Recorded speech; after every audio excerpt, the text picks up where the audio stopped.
If you want to produce a great video, you're going to need great sounding audio along with your picture. In this video, we'll show you some techniques for hiding microphones in and around the set in order to capture that hard to reach dialogue.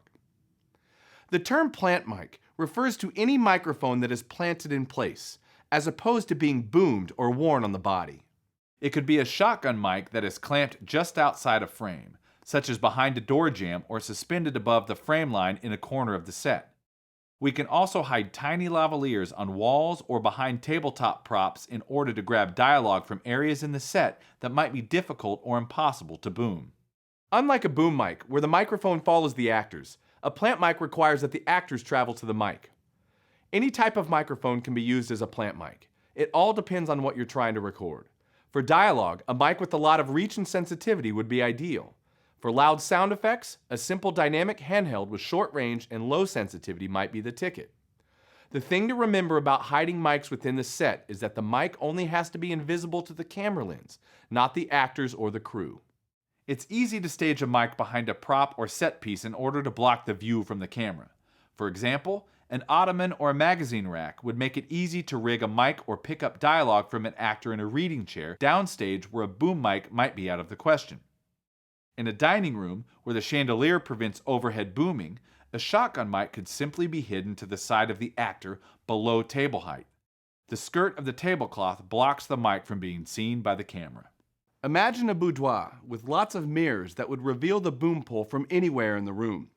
No one is going to pay attention to a dressing chair with the flimsy blouse or sweater casually draped from the backrest, serving as a tent to conceal your shotgun mic. Shooting wide in a cavernous hotel lobby can be daunting, especially near those shiny elevator doors. Notice, however, those large potted fake trees that seem to linger near most of the pillars. Drag one of those over to the bank of elevators, and now you have the means to get a mic within a couple of feet of those elevator doors to cover your actors entering and exiting. It's a late night at the beach. Your actors are circled around the fire pit. A shallow pit dug in the sand conceals your mic, perhaps helped by the presence of a small rock. Outdoors, XLR cables can be hidden within a shallow trench in the ground that you could scrape out with a screwdriver. Indoors, use a small area rug or tape your cables along patterns or lines in the tile. Using a narrow strip of appropriately colored tape helps a lot. Because of their miniature size, it's really easy to hide lavaliers pretty much anywhere on any set. They can be mounted behind anything as thin as a pencil or concealed within the narrow strip of shadow cast by framed artwork or wall decor. Let me give you some examples. The scene is a small restaurant. Our principals are seated at the table in the foreground, simple to boom. But towards the back of the restaurant is another table with characters that we want to hear. Booming is out of the question since the scope of the background is way too wide. A lavalier taped to any object on that table will give us the pickup that we need.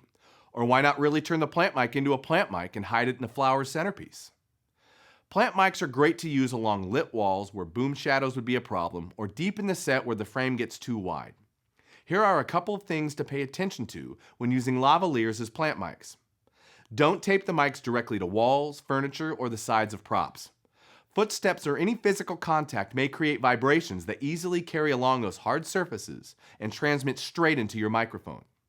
Instead, float your lavalier in a small shock mount that will isolate the capsule from these distractions. Just make a simple ring out of some cloth camera or gaffer's tape and use that to attach your mic. Add a small strip of tape lower down for strain relief and to tidy up the cable, and you're rigged. Another thing to be aware of is the sensitivity and potential reach of your specific lavalier. Some lavaliers, such as this AT803, emphasize the voice of the actor at close range while holding back as much background noise as possible.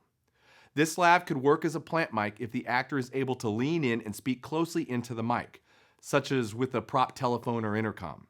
Other lavs, such as the AT899 or the MT830, allow the actors to sound more natural as if they were being boomed, but at the cost of being more sensitive to distant noises.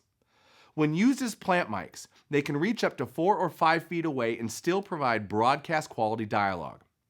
For most applications, choose lavaliers that still sound bright and clear at least a few feet away. Most of the time, we go with omnidirectional patterns in order to hear dialogue from multiple characters who might be on either side of the mic.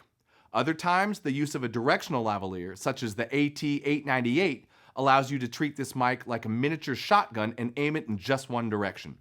By hiding the right mic in the right place, no dialogue is out of reach. In the video studio or on location, Audio-Technica has you covered.